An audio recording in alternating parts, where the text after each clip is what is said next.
When you interact with a really sophisticated AI, say you ask it to write some code or summarize a long report, you're only seeing the very, very tip of a massive iceberg. What's actually happening on your screen is just the final result of a deeply complex system that's working completely out of sight. Okay, so let's really lean into this iceberg metaphor for a second. The user interface, the chat window, that's the tiny piece of ice you see sticking out of the water. But the real engineering, the architecture that makes the AI truly powerful, is all hidden underneath. We're talking about the agents that do the work, the tools they use, the configuration, the prompts, the whole shebang. That's where the magic and all the hard work really happens. So that's the big question, right? What does it actually take to architect that massive hidden part of the iceberg? How do you build an AI system that's not just clever, but one that's reliable, efficient, and actually ready for production? Well, that's exactly what we're going to break down. And to guide us on this journey under the water, we're not going in blind. We're going to use a blueprint that comes straight from Anthropic's Claude Certified Architect framework. It breaks this huge challenge down into 5 core domains of knowledge. And here it is. This is our map. These 5 domains cover everything an architect needs to get right. Agentic architecture, tool design, how you configure the code, prompt engineering, and finally, context management and reliability. Put them all together, and you have the complete picture of how to build truly robust AI. Now take a look at this, because this chart tells a really important story. See that first bar? Agentic architecture and orchestration? It makes up 27% of the total weight, and that is not an accident. It is the absolute foundation for everything else we're going to talk about. So yeah, you guessed it, that's where we're starting. All right, let's dive into that most critical domain, agentic architecture. This is where we build the thinking engine of our AI system. It's the core logic that lets an agent plan, act, and actually get tasks done. So at its heart, an AI agent runs on a loop that's actually pretty simple. First, your code sends a request. Second, the AI responds. Third, and this is the most crucial part, you check a little field called stop reason. If it says tool use, you run whatever tool it asked for and send the result right back, repeating the loop. If it says end turn, hey, you're done. That's it. And this diagram lays out that loop perfectly. This is the engine. But the most important thing to take away from this is what not to do. Don't try to parse the AI's text for phrases like, I'm done, or set some random limit on how many times it can loop. The only reliable, deterministic signal you should ever trust is that stop_reason field. Okay, but what about really complex tasks? You can't just run one simple loop for those. Instead, you use what's called a hub-and-spoke architecture. Think of it like this. A central coordinator agent acts as a project manager. It breaks down the big task and delegates the smaller pieces to specialized sub-agents like a search agent or an analysis agent. And here's the key part. Each sub-agent has its own isolated context. They can't see what the others are doing, so the coordinator has to be the one to explicitly pass information between them. Now, this brings us to one of the most important concepts for building AI you can actually trust. The enforcement question. See, prompts are just suggestions. You can ask an AI to always verify with the customer before issuing a refund, but it's probabilistic. It might get it right most of the time, but maybe it fails 12% of the time. For anything critical, we're talking money, compliance, security, you need 100% enforcement. And that's where you use hooks.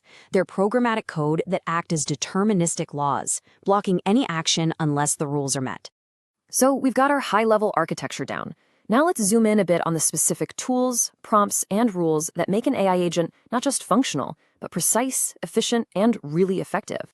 This is absolutely wild. Just look at the difference a good description makes.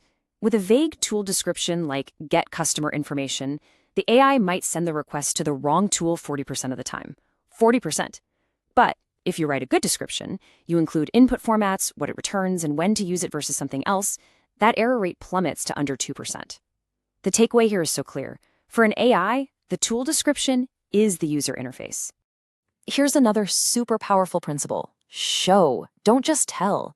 Instead of writing this long paragraph of detailed instructions, just give the AI 2 or 3 really high-quality examples of what you want.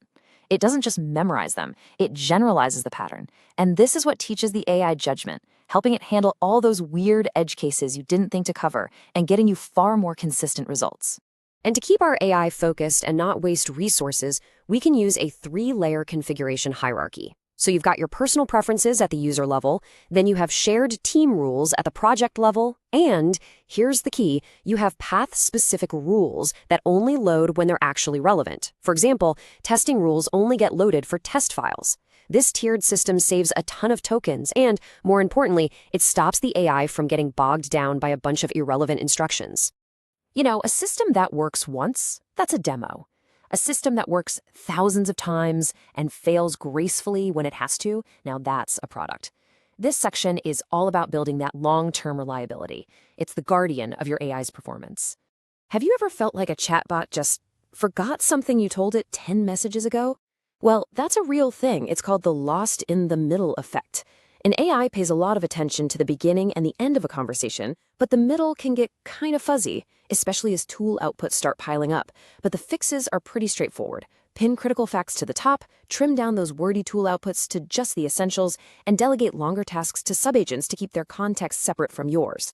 So what happens when a tool breaks? A generic error message like search unavailable is a total dead end. It basically blinds the coordinator agent. But a structured error, that gives it context. What failed, why it failed, what was tried, and any partial results it managed to get. This is what enables intelligent recovery, allowing the coordinator to make a smart next move instead of just giving up. Okay, we have covered a lot of ground, from high-level architecture all the way down to the nitty-gritty of reliability. So now, let's distill all of that knowledge down into 5 simple, unbreakable rules for any AI architect. All right, let's lock these in. 5 core principles. If you take nothing else away from all this, just remember these 5 rules. Rule number 1, hooks are greater than prompts. When something absolutely positively cannot fail, think financial transactions or security checks, you must use code to enforce it. Prompts are suggestions. Hooks are laws. It's the difference between a polite request and an unbreakable command. Rule number 2, always use structured errors. You have to design your system to fail gracefully, and that starts with giving it the information it needs to recover intelligently. A generic failed message isn't just unhelpful, it's a fundamental design flaw that stops a smart system dead in its tracks. Rule number 3, scope your tools. An agent that's given 18 different tools gets overwhelmed and starts making bad choices. But an agent with just 4 or 5 focused, well-described tools, it becomes a precise and reliable specialist. Remember, when you're building these systems, constraint is a feature, not a limitation. Rule number 4, use an independent review.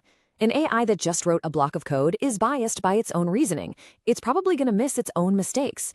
To catch those flaws, you need a completely separate, fresh instance to review its work. It's a simple rule, but it's critical for quality. Fresh eyes, even if they're AI eyes, will always catch more mistakes. And finally, rule number 5, examples are greater than instructions. Always remember to show, don't just tell. A page of text can describe a task, sure, but just 2 or 3 high-quality examples will teach an AI to generalize and develop real judgment. That's how you build a system that can handle the unexpected, not just follow a script. So there you have it, the blueprint for what's hiding beneath the iceberg. You've got the 5 domains, the core patterns, and the 5 unbreakable rules. You have the architect's code. So the only question left is, what system are you going to build?